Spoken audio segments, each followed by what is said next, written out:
Hey, what's up? What is your pay based on? What determines what your pay is?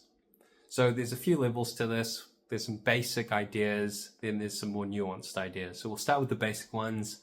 Firstly, your pay is probably going to depend on what you're actually doing, what your actual job is.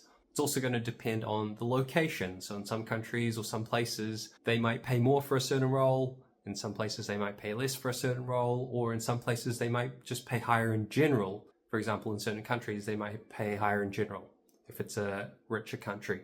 It also depends on the level of skill that you have. So if you're a junior or if you're a graduate, you're probably going to get paid less than a senior or someone who's done the role for or had 10 years of experience in the job. And those are some basic ideas. Those are some basic reasons for what might determine your pay. Some more nuanced things that took me a while to realize as well. For example, the way I used to think about what someone should get paid was dependent on the level of difficulty of that job. So for example, if you took an engineer and let's say a product manager, and the engineer's job, I always used to think the engineer's job was more difficult than the product manager's. Certainly if you've got a skillful engineer that can communicate well and things like that, in my mind, you could take the engineer and put them in the product manager role within a day, and the engineer would be able to adapt to the product manager role. Whereas it wouldn't be true vice versa. So if you took the product manager and put them in the engineering role, they might not have the technical abilities to be able to pick up that role.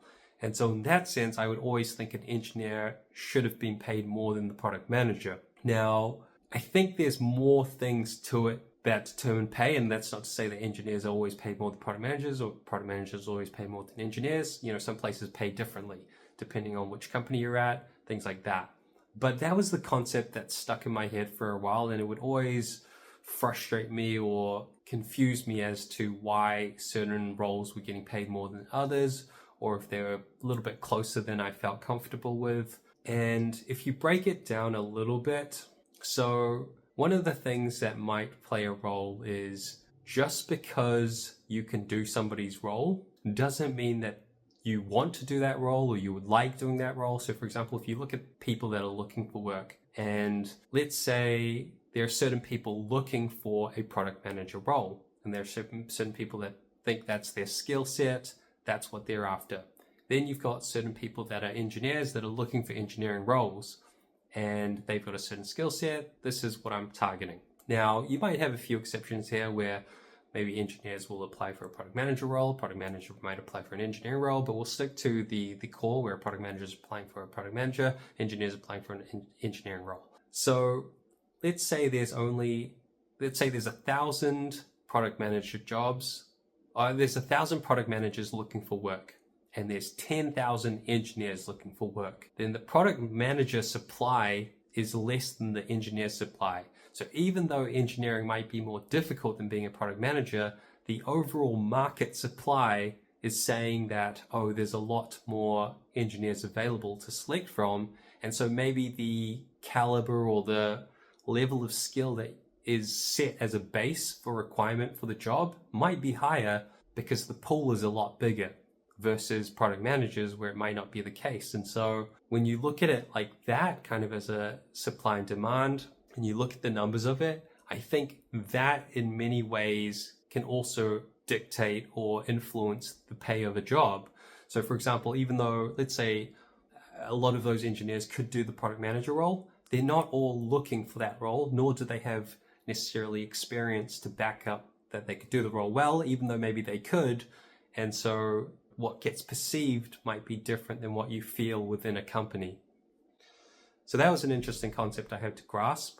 And another one that's kind of similar to that one is, and I feel maybe a little bit prejudiced or a little bit biased because I am an engineer and I come from an engineering background. And so I root for engineers, and I think engineers do a lot of the heavy lifting in many companies. And so one other concept that I've seen is, yes, engineers do a lot of work, and sometimes you can easily map the work output to the income, let's say. So like at an hourly rate, a certain amount of engineering work gets this amount of pay.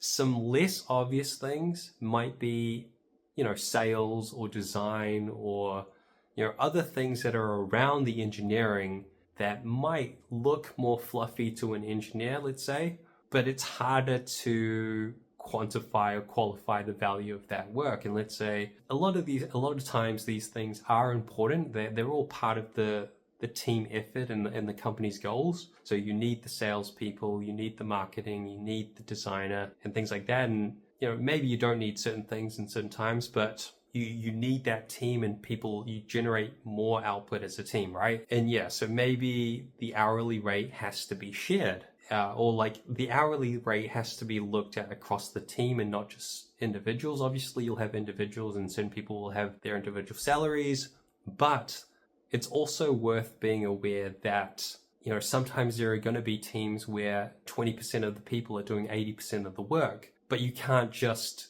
discredit the other 20% of the work that does get done by the other 80% of the people. And yes, I mean, in fairness, they probably should be getting paid less. But if you look at the collective from a higher level, if you kind of group them together, then maybe it's not as easy to pay significantly more to, let's say, engineers versus other people. And so you kind of have to balance it out a little bit. But yeah, there's a lot of things that influence what gets put into a pay. And it took me a while to realize that. And I always think it's helpful when you're in a management role to know what everyone's pay is. And if you don't know everyone's pay, it's hard to expect certain amounts of work from certain people, because if, one person's getting paid a lot more than another person, then you can't give the person getting paid a lot less a whole bunch more work. It's going to stress them out. It's not going to be fair. And so I think having that information is really useful as a manager. It kind of helps to manage your expectations of how much work certain people can do and how much work is fair. But yeah, lots of things go into determining somebody's pay. Maybe those were some interesting insights. It's a concept that's kind of new to me and I haven't really thought about it that much, but yeah. Oh, another thing that can determine your pay is how much the people that determine your pay actually like you. So this is an interesting one because it's not directly correlated to output of work, but in some ways you've got to be able to do your job at least partially well for you to, even be getting any good looks from somebody that does like you. Because obviously if the person that controls your pay does like you, but you're terrible at your job, it's not going to last very long, or somebody's going to catch on that the pay doesn't match up to the work output. So there's got to be some amount of merit behind that. But I have found that places where managers like people more, those people do tend to have higher salaries, or they just get better representation when it does come to performance reviews. And so if you're in a position where maybe your pay isn't that great, or for sure that certain people that maybe are working less than you are getting more than you, then it might be something to do with that dynamic and not necessarily the quality of your work. Finding places or working with people where they generally want to see you do well, where you click and they're rooting for you or they're advocating for you behind the scenes, where they're promoting you, saying you're doing well and advocating for a higher pay for you. That's a great place to be. Thanks for watching. See you next time.